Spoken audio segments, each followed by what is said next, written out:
അതിനെ ഒന്ന് കൈകാര്യം ചെയ്തേക്കണം കേട്ടാ. ആ ശരി. ഈ സാധനം വാങ്ങിക്കാൻ കടയിൽ പോയ ആളെവിടെ എന്തോ ആളെ കാണാനില്ലല്ലോ.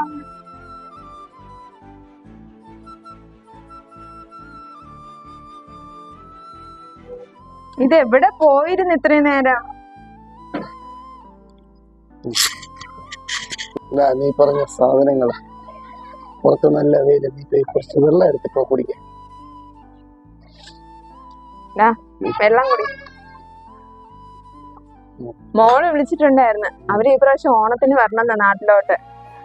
അതിനു മുമ്പ് പോയി ഈ അസുഖമൊക്കെ ഒന്ന് കാണിച്ച് ശരിയാക്കി വരും. മക്കളൊക്കെ വരുമ്പോ നമ്മള് നല്ല ഉഷാറായിട്ട് നിക്കേണ്ടല്ലേ. തിരുവോണത്തിന് അപ്പടെ 2 ദിവസത്തിനുള്ളൂ. ഇനി അവരെപ്പോ വരാൻ?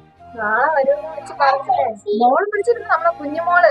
അവള് വിളിച്ചിട്ട് ഭയങ്കര കാര്യം വിളിച്ചാൽ നമുക്ക് നിറച്ച് ഉടുപ്പും ടോയ്സും ഒക്കെ വാങ്ങിച്ചു വെക്കണമെന്ന് അപ്പൂപ്പൻ്റെ അടുത്ത് അമ്മയുടെ അടുത്ത് പ്രത്യേകിച്ച് അവള് പറഞ്ഞിട്ടുണ്ട്. അപ്പൊ നമുക്ക് പോയിട്ട് വൈകിട്ട് കുറച്ച് സാധനങ്ങളൊക്കെ വാങ്ങിക്കണം കേട്ടോ വീട്ടിലത്തേക്ക്.